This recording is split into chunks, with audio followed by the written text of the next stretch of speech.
¿Pueden ver mi pantalla? Sí, que se ve.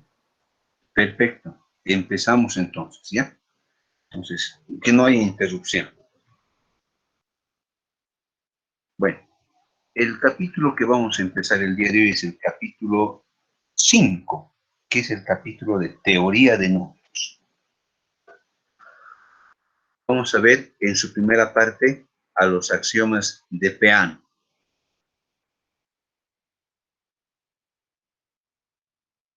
Bien, vamos a empezar con este punto, hablando de este concepto tan importante. ¿Qué es un número, muchachos? ¿Alguien me puede decir qué es un número? ¿Qué entienden por número? Yo sé que hemos usado muchas veces ese término, pero ¿cómo lo podrían explicar? Saben que ya hay evaluación, me estoy anotando ahorita todas las participaciones. ¿Alguien? ¿Qué es un número? Una cantidad en G. Ya, una cantidad. ¿Qué más? Una ¿Nombre? cifra que demuestra No, cantidad. A ver, vamos a ver. Apellido de la primera persona. Apellido y nombre. Ergueta Brian. Ergueta. Ya. Señorita, adelante, por favor. Es una cifra que demuestra la cantidad la cantidad. Cantidad, ¿ya? No, apellido. Nombre. Kenayata, Kenayata Chipana Paola Andrea. Ya. ¿Alguien más? Yo, Inge, Adelante. como decían los compañeros, un número es una cantidad que puede resultar de contar elementos que podrían formar un conjunto. Ya, apellido. Mamani Nombres. Prado, Mamani Prado, Gabriel. Ya. A ver, veremos. En la antigua Grecia, el número, bien, de ahí proviene, ¿no? Significaba lo que está formado por varios unos. O sea, el número uno, el uno, no era considerado un número. El número era esa cantidad que estaba expresada por unos. Todavía no estoy llegando a la definición formal de número, pero es la interpretación que se le daba, ¿no? Lo que está formado por varios unos. Definición de número. Ya. La definición de número es una pregunta de difícil respuesta. Me han dicho que cantidad representa una cantidad. ¿Qué es una cantidad?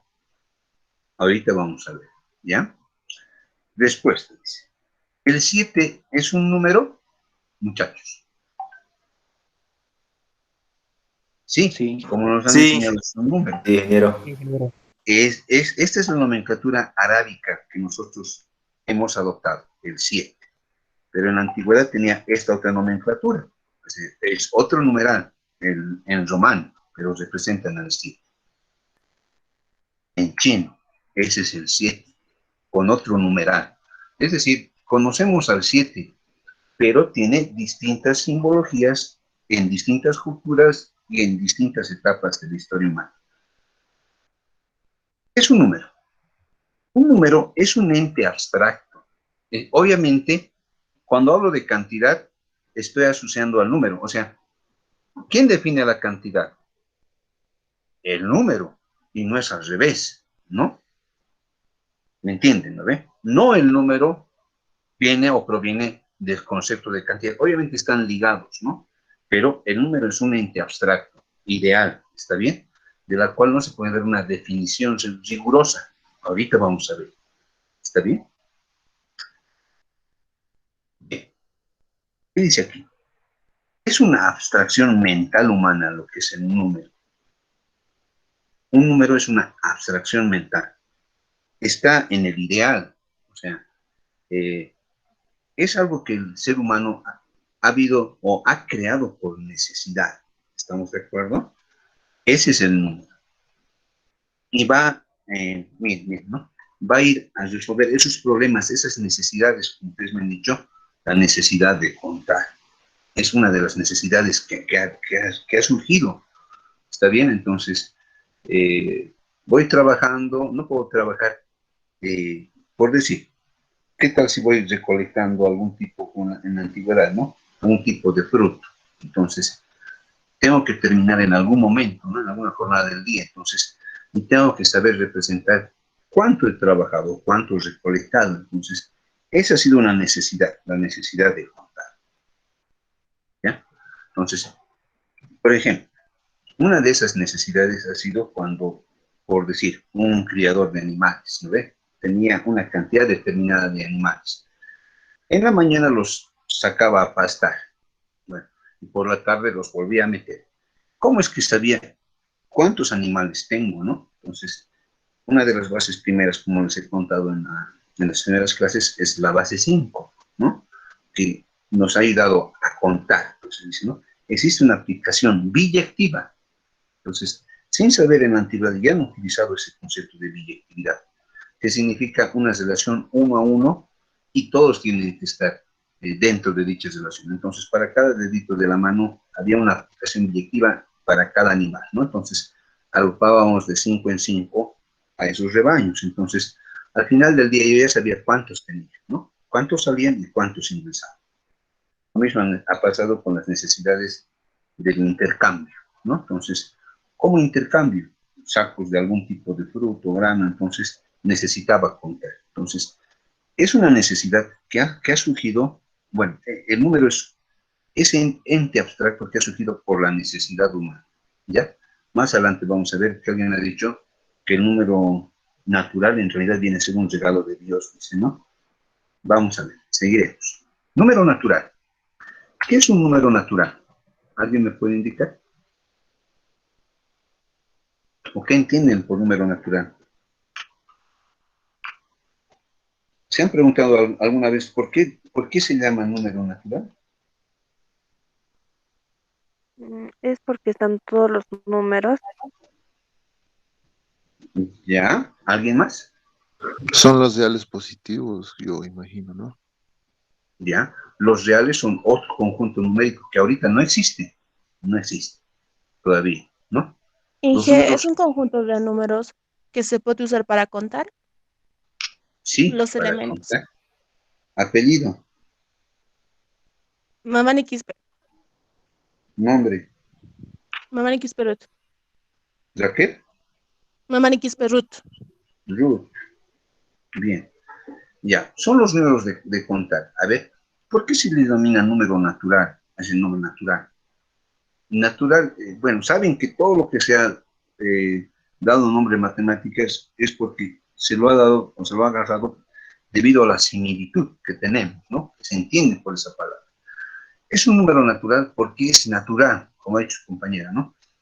Ha surgido por la necesidad de contar. Ya hemos visto anteriormente, en la diapositiva anterior, cómo es que había una necesidad de contar, de saber, de cuantificar algo, ¿está bien? Entonces, mentalmente se ha hecho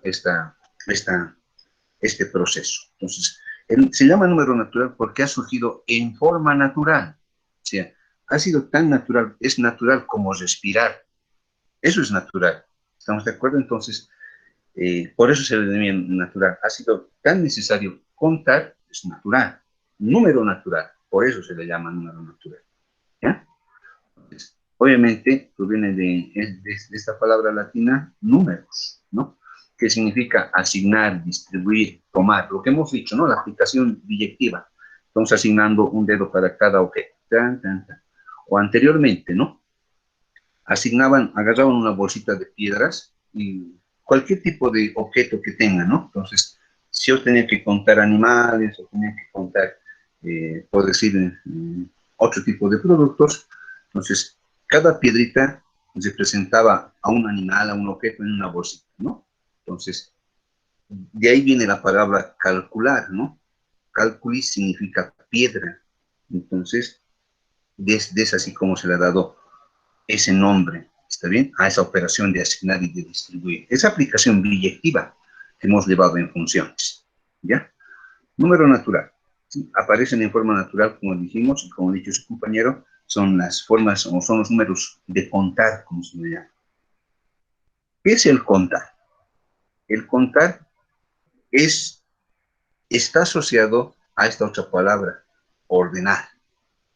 No puedo contar si es que no está ordenado. ¿Está bien?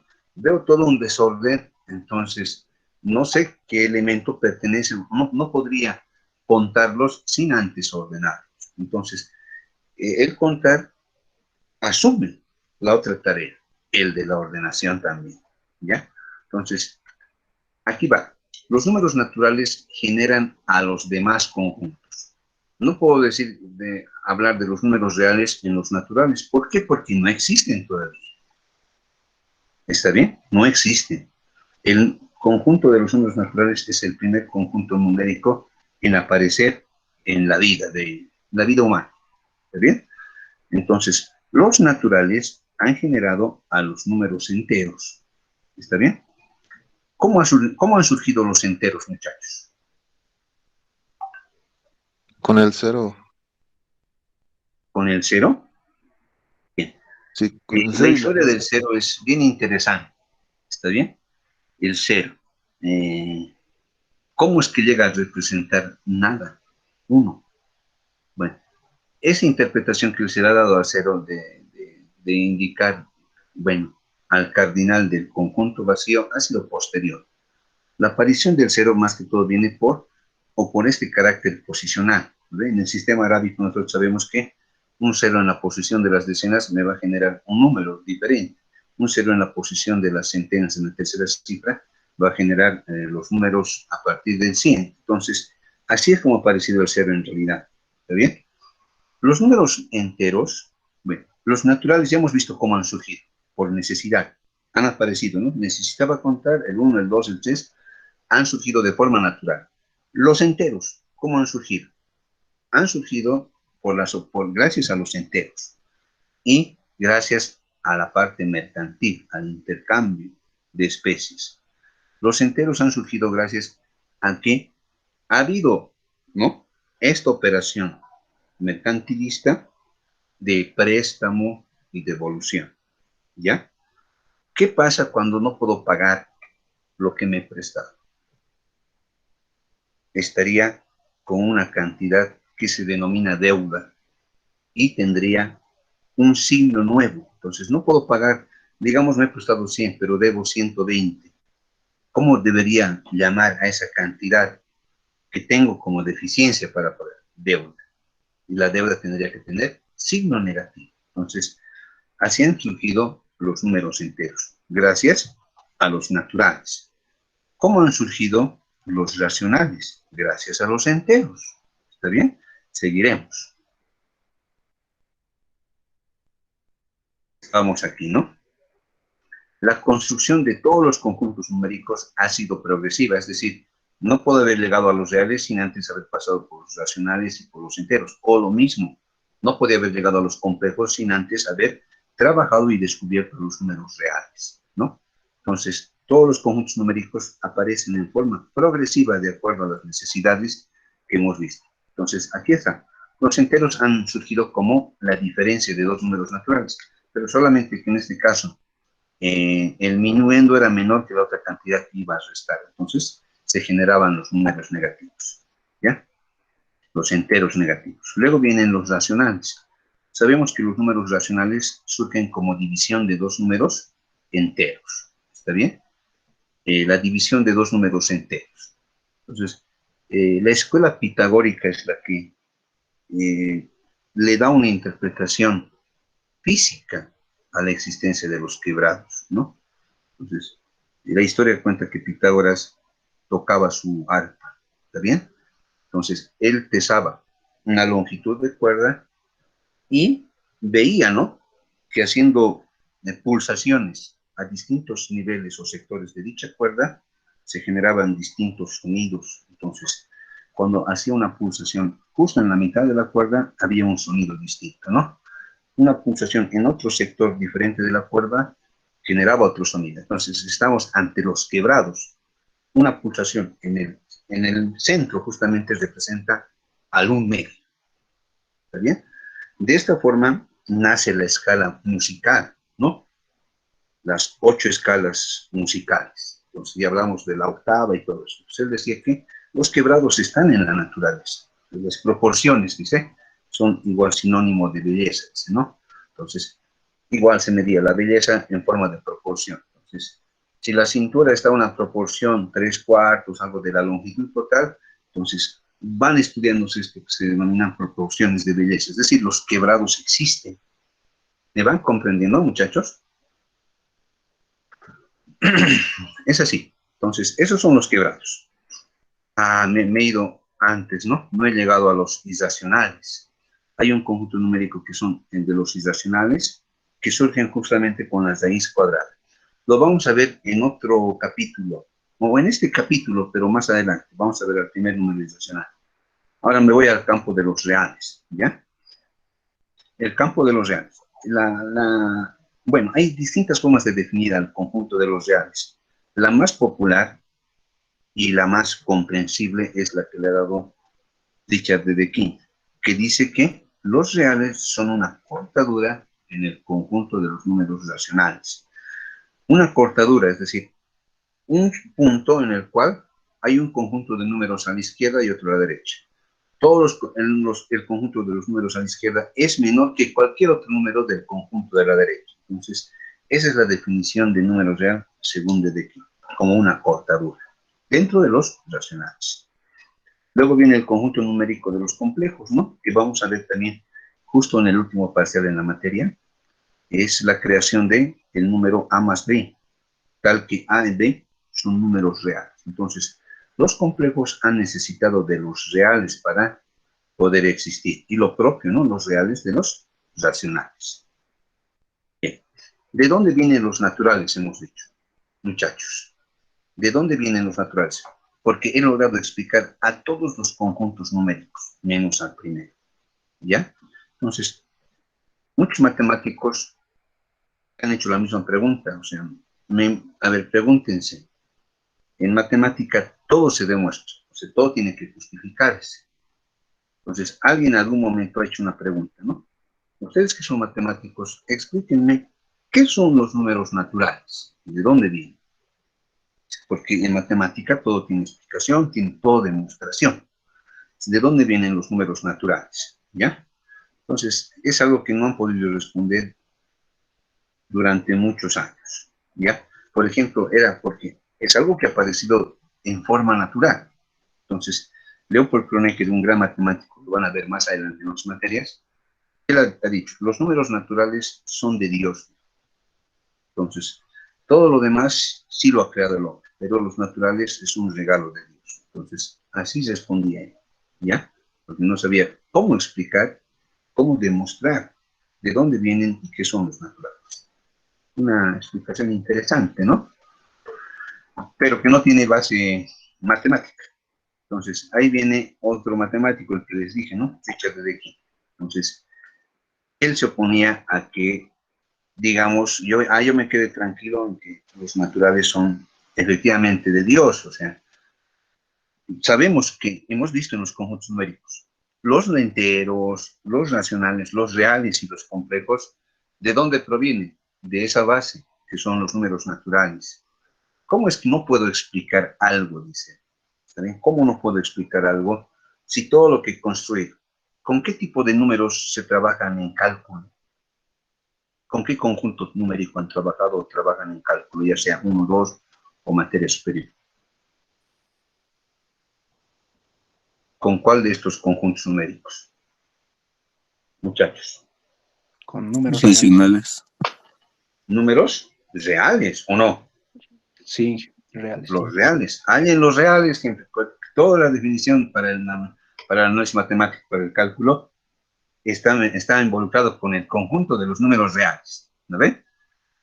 Miren, toda esa construcción, es decir, todo lo que define una función real de variable real, límites y continuidad, de derivabilidad, todo con el conjunto de los reales. Integración en el campo de los números reales.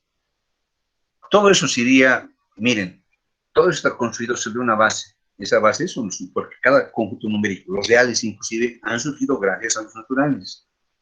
Pero si los naturales no tienen esa base sólida, en cualquier momento todo lo que he construido posteriormente no puede tener validez. Es lo que ha dicho Richard de Deakin, ¿no? No podemos simplemente aceptar que los naturales son un regalo de Dios. Entonces, él se ha propuesto demostrar que existe, ¿está bien? Un procedimiento que me va a poder explicar qué son los naturales. Entonces, ha logrado esa demostración. ¿Ya? Entonces dice, ¿no? No puedo imaginarme contando a un conjunto de elementos sin ordenarlas primero. Entonces, la clave de la definición de los naturales, según Dedekind, ha sido la ordenación, como dije hace un momento, ¿no? Entonces, dice, no se puede contar si es que todo está disperso, todo así, no hay un orden. Es decir, imagínense, entren a una sala y todo en desorden, ¿cómo vas a contar? Es difícil. Para contar, él dijo, tienes que ordenar, recién vas a poder contar. No puedes contar en desorden, ¿ya? Entonces, él ha dicho que la ordenación en realidad es lo que viene a ser más natural que el conteo, ¿ya? Entonces, con esto le ha dado una estructura al conjunto de los números naturales, ¿ya? Entonces, él ha empleado por primera vez esa aplicación, lo que les dije, la aplicación biyectiva, ¿no? De uno a un objeto, de otro elemento a otro objeto, la aplicación biyectiva, ¿no? Esa conexión imaginaria que existe entre elementos de dos conjuntos. Ahora sí, seguimos. Aquí está. Esta es la clave que identifica desde aquí a la función sucesor. Estamos de acuerdo, ¿no? Nosotros igual en forma natural conocemos, ya está inculcado ahorita en nuestra forma de pensar. Después del 1, ¿quién sigue? Muchachos. Los Los 2. 2. Después del 2. 3. El 3. Entonces, eso, desde quien te ha dicho, es más natural la ordenación que el contar propiamente. Se ha dicho, pues la clave ha sido de él, el orden. Entonces, él ha dicho que lo que es natural es ordenar, más que el contar. Entonces, antes de contar tienes que ordenar, ¿ya? Para definir a los naturales se necesita partir de una base fundamental. Él ha dicho, ¿no? No puedo aceptar que todos los números naturales sean de Dios, es que los naturales son infinitos. ¿No veo? No. Es un conjunto infinito. Entonces, lo que él sí ha dicho es que, sí, tienen razón. Es decir, hay elementos de los cuales sí necesito, no puedo negar su existencia, ¿ya? Y ha definido esta serie de axiomas. Ahorita vamos a ver qué es una axioma. ¿Qué dice él? El uno, o sea, la unidad, es un elemento tan importante, dice, tan importante, que no se puede negar su existencia. Y aquí hay una aplicación que dice, aquí hay una phi, ¿no? Una aplicación sobre el conjunto M que te da el mismo conjunto. ¿Y qué te dice? Que esta función es biyectiva. Y el uno no pertenece, o no es ninguna función sobre ese conjunto. Ahorita les explico cómo es esto. Dice, si el conjunto M cumple estas condiciones, es isomorfo a los números naturales. Ya. Lo que estamos definiendo ahorita, lo que quiere decir desde Quinte es que se define a la función sucesor. La función sucesor permite definir inclusive las operaciones que nosotros conocemos de suma y multiplicación. Suma y multiplicación. Paralelamente a Dedekind, otro matemático italiano, Giuseppe Peano, ha definido lo mismo, lo mismo. Entonces, no se sabe si es que, bueno, menciona Peano, ¿no? Estoy tomando las definiciones de Dedekind, dice, para pero se ha hecho más famosa, porque es quien ha promocionado más el teorema. Por eso, lo que estamos viendo en este capítulo, en este punto del avance de la materia, son los axiomas de Peano, y no los de Dedekind. Pero en realidad, son los de Dedekind. Peano mismo los reconoce, ¿ya? Entonces, ¿qué te dice? ¿Qué es un axioma? Ahora sí ayúdenme. ¿Qué es un axioma para ustedes, muchachos? Él lo hace un poquito más claro. Él define qué es un axioma. Vean. ¿Qué es un axioma en matemáticas? Es una proposición que no necesita demostración. ¿Ya? ¿Apellido?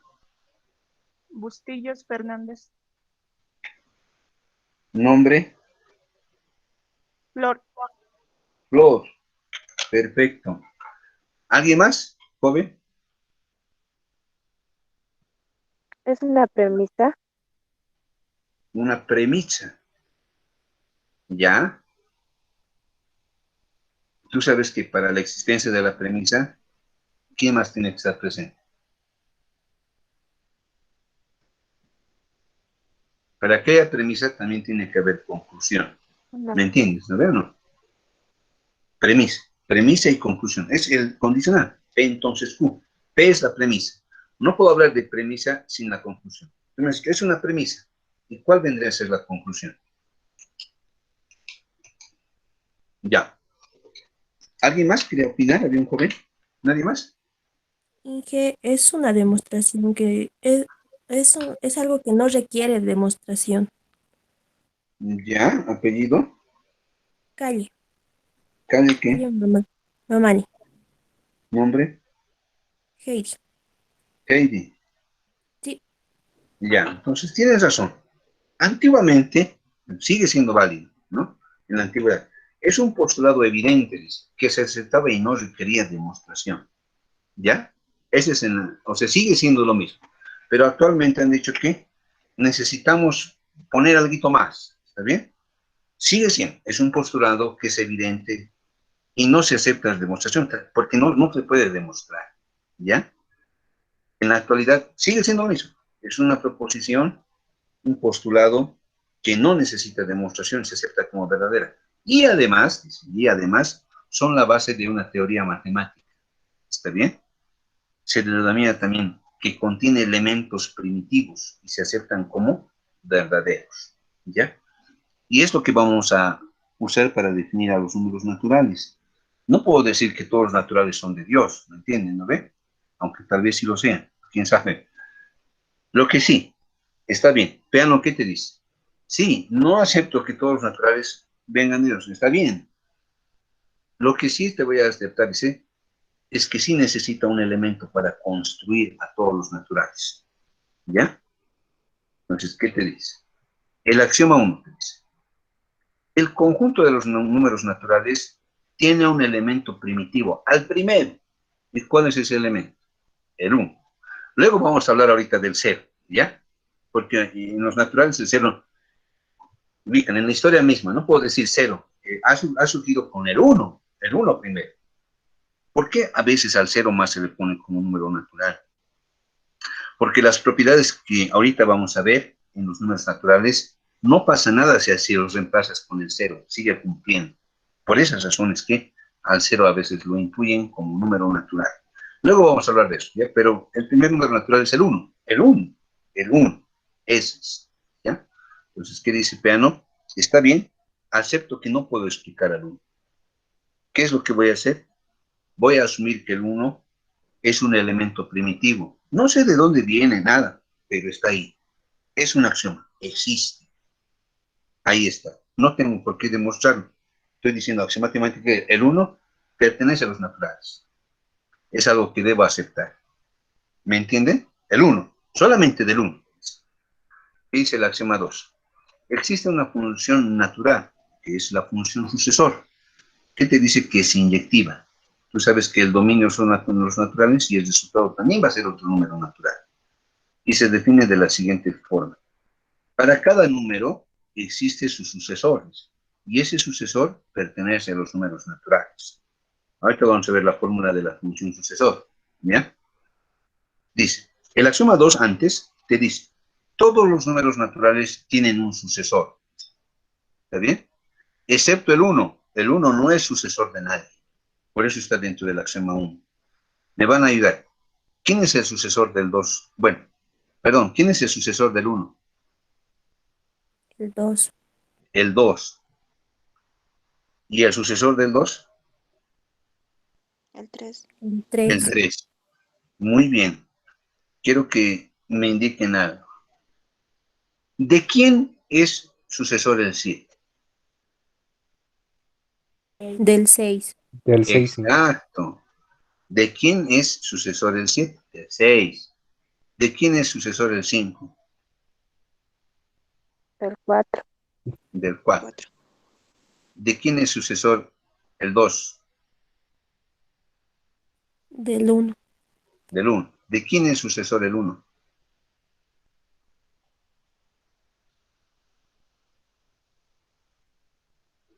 Bueno, ahorita en los naturales no había. eso tiene que quedar bien claro. El 1 no es sucesor de nadie, por eso el 1 es bien importante. Entonces, asumo que el 1 ¿está bien? ¿Qué asumo como axioma 2? Que todo el mundo tiene sucesores, menos, bueno, todo el mundo es sucesor de alguien, excepto el 1. El 1 no es sucesor de nadie. Es el axioma 2, ¿ya? La función sucesor. El axioma 3, ¿qué te dice? Como es biyectiva, si dos números son sucesores idénticos, es que son sucesores del mismo número, es el mismo número. Ese es el axioma 3. No puede haber dos números que sean sucesores de otro número. También solo puede haber, el sucesor es único para un número. Eso te dice el axioma 3. El axioma 4 dice, lo que dijimos, el 1 es de los naturales, pero no es sucesor de ningún número natural. ¿Ya? Y el axioma 5, ¿qué te dice? Que es el axioma de inducción matemática, que vamos a ver después de esto. No hoy día, sino la siguiente semana. Que dice que el 1 está dentro de un conjunto. ¿Ya? Se cumple que n pertenece a ese conjunto. Entonces, este elemento n de ese conjunto tiene sucesor, que está dentro del conjunto. Si se cumple esto, te dice que m tiene que ser el conjunto de los números naturales. Sigamos. Operaciones dentro del conjunto de los números naturales. Miren, hemos tomado, inclusive en los números reales, se toma la suma como axioma, pero gracias a estos axiomas de Quimpeano, existe una definición de suma, y utilizo a la función sucesor para ese fin. Miren, definición de suma. Dice, el sucesor de A es S de A. ¿Me entienden? El sucesor de A va a ser otro elemento que se va a denominar S de A. Y esta es la definición. Miren. Sucesor de un número A. ¿A qué es igual el sucesor de un número A? Es ese número A más la unidad. Definición. Tú sabes que una definición no se puede demostrar. Así se está definiendo. ¿Ya? La función sucesor se define así. Sucesor de un número. ¿A qué es igual el sucesor de un número? Es ese número más la unidad. Ahora sí, vamos a definir a la suma. ¿Cómo se define la suma A más B? ¿Está bien? La suma de A más B se define así. ¿Qué te dice? El número A más el sucesor de B es el sucesor de A más B. Es decir, que esta es como si esta A ingresara aquí. ¿Me entienden, muchachos? Un número A más el sucesor del número B es el sucesor de A más B. Aquí hay una definición de multiplicación. El producto por 1. Un número multiplicado por 1 es el mismo número. ¿Ya? Ahora el producto de A por B se define de la siguiente manera. El producto de A por el sucesor de B te dice que es el producto de A con B más este elemento A. ¿Tiene lógica o no tiene lógica? Les hago la pregunta. Me van a ayudar. Según la definición de aquí arriba, si el sucesor de un número es ese número más 1, ¿cuánto valdría el sucesor de B? Muchachos. Hola, hola. B más 1. B más 1. B más 1, nombre, apellidos. Víctor Nombre. Cruz. Cruz, Osco. Juan Gabriel. Cruz Osco Víctor. Orozco. Cruz Osco. Ya, muy bien. Seguiremos. Vamos. La otra persona que ha participado, aparte de Víctor, ¿a qué Juan sería Gabriel igual Casimiro. el sucesor de A más B? Según la definición. Muchachos. A más B más 1. A más B más 1. Exacto. A más B más 1. Miren ambos miembros. ¿Serían lo mismo?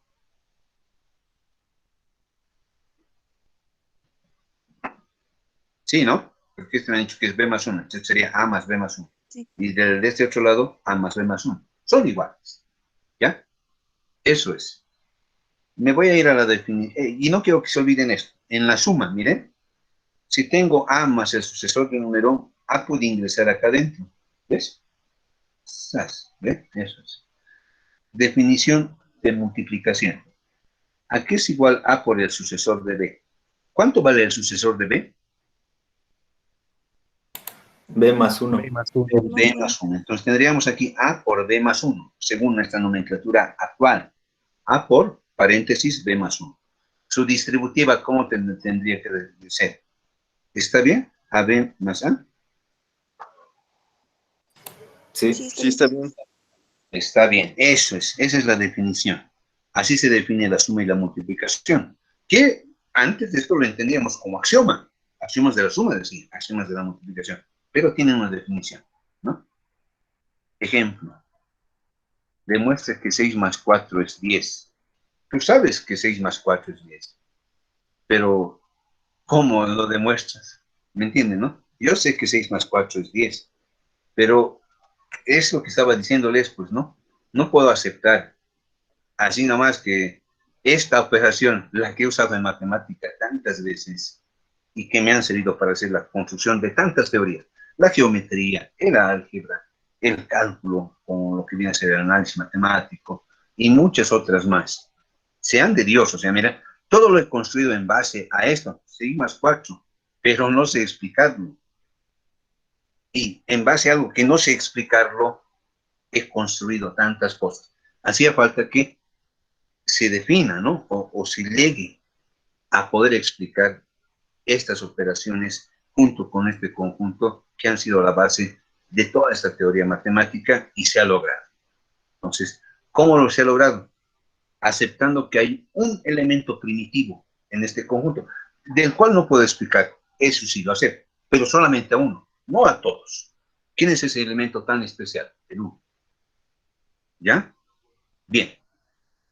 Y ese es el primer paso. ¿Qué más tengo que aceptar? Que la ordenación viene en forma natural. Eso tampoco lo puedo demostrar, lo tengo que aceptar. Estoy aceptando que hay una función sucesora. Después de un elemento, hay alguien siempre que le sigue. Eso quiere decir. ¿Ya? Esas dos cosas tan importantes, sobre todo, obviamente faltan otros 3 axiomas, pero serían los más fundamentales para entender cómo es que se definen a los números naturales y a las operaciones que en ese conjunto se conllevan, a la suma y al producto. ¿Ya? Bien, me van a ayudar. Entonces voy a usar la definición de suma. Es igual el sucesor de A, hemos dicho, es el mismo número más la unidad. Esto es la definición de la función sucesora. ¿Ya? Bien. Aquí tengo otra. A más sucesor de B es sucesor de A más B, ¿no? Entonces me ayudan. Estoy partiendo de la identidad. Un elemento es idéntico a sí mismo. Es una propiedad reflexiva que todos conocemos. ¿Sí? Todo elemento es igual a sí mismo. Ahora sí, ¿dónde vamos a empezar a trabajar? El 4. ¿De quién es sucesor, muchachos, el 4? Del 3. Exacto. Pues, 4 es el sucesor de 3. Ahora voy a usar esta propiedad. ¿Me ayudan? A más sucesor de B, que es parte de la definición de la suma, dice que esta A puede ingresar. Esa es la definición. Esto de aquí arriba es sucesor de 6 más 3. ¿Está bien aplicado? Sí, sí, ingeniero. Perfecto. Sí. Seguiremos. Vamos, me van a ayudar. 3. ¿De quién es sucesor el 3? Del 2. Exacto, del 2. Y voy a volver a aplicar aquí adentro esta propiedad otra vez. 6 más 4 es igual al sucesor de ¿qué? Del sucesor de 6 más 2. ¿Estamos bien, muchachos, hasta ahí? Exacto. Otra vez me pregunto, ¿de quién es sucesor el 2? Del 1. Exacto, muy bien. Me van a ayudar. ¿Ya? Seguiremos. Sé que el 6 puede ingresar. Estamos de acuerdo, ¿no? Y tendríamos sucesor de 6 más 1. ¿Está bien? O aquí directamente la que aplique la propiedad. Ya, pero un paso de más hecho. Yo sé que esto es 7. ¿Quién es el sucesor del 7? Aquí os llevará que cortemos, ¿no? Ya, no importa. Sucesor del 7, muchachos. 8. 6. 8. 8. Sucesor del 8. 9. 9. 9, Sucesor del 9. 10. 10, Eso es. Ya está demostrado. 6 más 4 es 10. Por eso, para definir a los naturales, está bien, se acepta. No se puede. Hay un elemento del cual no puedo explicar su existencia. ¿Quién es ese elemento, muchachos? Lo que les pregunto. El 0. Los reales. El 0. No. Y el 0 ahorita no está presente. Y tampoco los reales. Todavía no existe ese conjunto numérico. El 1, hijo. El 1. El 1. El 1. Está bien, dice, ¿no? Como dice Dede Quinta, está bien. No puedo aceptar que todos los naturales sean de Dios, dice, ¿no? Entonces, sí, aceptamos a un elemento, no lo puedo explicar, acepto su existencia. ¿Quién es ese elemento? El 1. Ese nomás. Porque los demás, todos los demás se pueden explicar. ¿Me han entendido? Porque son sucesores de algo. Eso es lo que te dice. ¿Me han comprendido?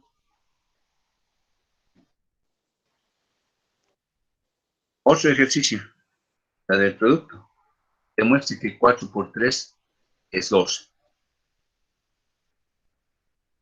Aquí aplicamos la definición del producto.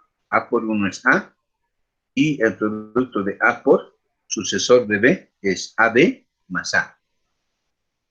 Aquí sabes que por la identidad, 4 por 3 es 4 por 3. Y sabes que el 3 es sucesor de 2, ¿no ve? Está aplicando esta propiedad. Miren, aquí es igual A por sucesor de B. Dice que es multiplicación de los dos. 4 por 2 más 4. ¿Estamos de acuerdo, muchachos? Sí. Y aquí, el 2 es sucesor del 1. Otra vez aplico la definición. Y esto sería 4 por 1 más 4 más 4. ¿Estamos? Por la definición 1. O el axioma 1. ¿No ve? Todo número multiplicado por unidad es la misma. Eso no se puede demostrar. Se acepta. Es parte de la definición. Este sería 4 más 4 más 4. Y como hace un momento hemos hecho, ¿no? El 4 es sucesor del 3, tendríamos lo que hemos hecho hace un momento, ¿no? 4 es sucesor de 3. Esto sería sucesor de 4 más 3. Este sería sucesor. Aquí adentro igual puedo estar anidando, siguen, ¿no veo? No. Y vas a llegar directamente a que esto es sucesor del 7. Y esto va a ser sucesor del 4 más 7. Aquí me faltaría, porque no puedo hacerlo directo, tengo que llegar hasta el 1 siempre. Que hemos dicho, no estoy aceptando la existencia de todo elemento, el 4, el 7, no. Aquí puedes anidar poco a poco y vas a llegar a demostrar que es el sucesor del número 11. Sucesor del 11, ¿no? 4 más 7. No es directo, porque tienes que llegar sí o sí hasta el 1. 4 más 7 te va a dar, pero que es 11. Y sucesor del 11 es el 12. Con lo cual está demostrado que 4 por 3 es 12 efectivamente. ¿Me han comprendido hasta ahí?